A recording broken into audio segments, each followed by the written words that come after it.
সফলতার কোনো শর্টকাট রাস্তা নেই। সফল হতে পরিশ্রম করতে হবে এবং নিজের লক্ষ্যে অটুট থাকতে হবে। আর এই ধ্রুব সত্যটাই মনে প্রাণে মানেন পৃথিবীর শীর্ষ ধনী ইলন মাস্ক। মাত্র 12 বছর বয়স থেকে তিনি তার সফলতার চাকা ঘোরাতে থাকেন। বিশ্বের 150টি দেশের চাইতেও ধনী ইলন। কিন্তু কিভাবে সম্ভব হয়েছিল ইলন মাস্কের এই অবিশ্বাস্য উত্থান? আজকে ইলন মাস্কের কিছু অজানা তথ্যই তুলে ধরব আপনাদের সামনে। আপনার যখন 12 বছর বয়স তখন আপনি কি করেছেন মনে আছে? তবে ইলন মাস্ক তার 12 বছর বয়সে কম্পিউটার গেম বিক্রি করে $500 আয় করেছিলেন। তিনি মাত্র 27 বছর বয়সে কোটিপতি হতে সক্ষম হয়েছিলেন আর বৈদ্যুতিক গাড়ি বিক্রি করে বিশ্বের সেরা সম্পদশালী ব্যক্তি হিসেবে মর্যাদা লাভ করেছেন।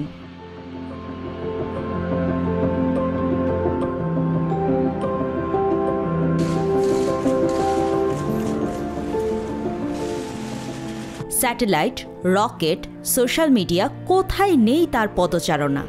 আর তাকেই নাকি ছোটবেলায় লাজুক হওয়ায় বুলিংয়ের শিকার হতে হয়েছিল।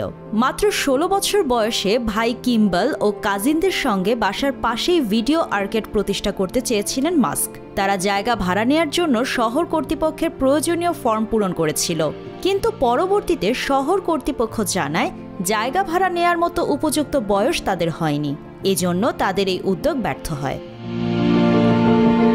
17 বছর বয়সে জন্মভূমি দক্ষিণ আফ্রিকা ছেড়ে কানাডা হয়ে যুক্তরাষ্ট্রে পাড়ি জমান ইলন মাস্ক। তিনি ছিলেন স্ট্যানফোর্ড বিশ্ববিদ্যালয়ের ঝরে পড়া শিক্ষার্থীদের একজন। পদার্থবিজ্ঞানে ডক্টরেট ডিগ্রি করতে ভর্তি হয়েছিলেন, কিন্তু দুদিন পরই ছেড়ে দেন স্ট্যানফোর্ড বিশ্ববিদ্যালয় ছেড়ে ইলন মাস্ক তার প্রথম কোম্পানি Zip2 শুরু করেন।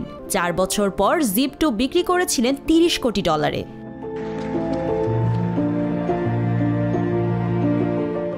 ইলন মাস্কের সবচেয়ে সফল উদ্যোগ বৈদ্যুতিক গাড়ি প্রস্তুতকারক প্রতিষ্ঠান টেসলা। কিন্তু এই কোম্পানির ধারণা তার মাথা থেকে আসেনি। 2003 সালে মার্টিন এবারহার্ড ও মার্ক টারপেনিং টেসলা প্রতিষ্ঠা করেন। 1 বছর পর মাস্ক এতে বিনিয়োগ করেন। মাস্ক 2004 সালে প্রথম দফায় $63.5 লাখ টেসলায় বিনিয়োগ করেন। বর্তমানে তিনি টেসলার প্রধান নির্বাহী। টেসলার ইতিহাসে যখন বেশ খারাপ সময়, তখন ইলন মাস্ক তার বৈদ্যুতিক গাড়ির এই উদ্যোগ গুগলের কাছে প্রায় বিক্রি করে দিয়েছিলেন। 2013 সালে এই দুজনে $600 কোটি টেসলা কেনা বেচার সিদ্ধান্তও নিয়েছিলেন। শেষ পর্যন্ত টেসলা বিক্রি হয়নি। হ্যারি ফ্রিকার, অ্যাডহো এবং ক্রিস্টোফার পেইনের সঙ্গে ইলন মাস্ক অনলাইন ব্যাংক এক্সকম প্রতিষ্ঠা করেন। এই প্রতিষ্ঠানটি তার সময়ের জন্য নতুন উদ্ভাবন ছিল। তিনি আরও একটি দুর্দান্ত প্রতিষ্ঠান চালু করেছিলেন, পেপাল। পেপাল অনলাইন পেমেন্টের সবচেয়ে জনপ্রিয় প্ল্যাটফর্মগুলোর একটি। পেপাল তার সবচেয়ে সফল কোম্পানিরও একটি, কিন্তু তিনি এটি পরে ইবেতে বিক্রি করে দেন।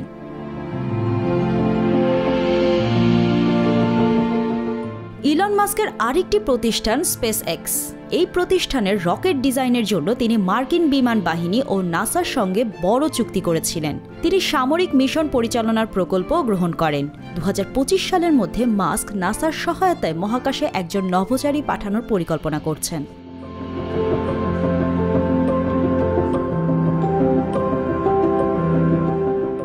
2006 সালে মাস্কের চাচাতো ভাইরা মিলে প্রতিষ্ঠা করেন সোলার সিটি।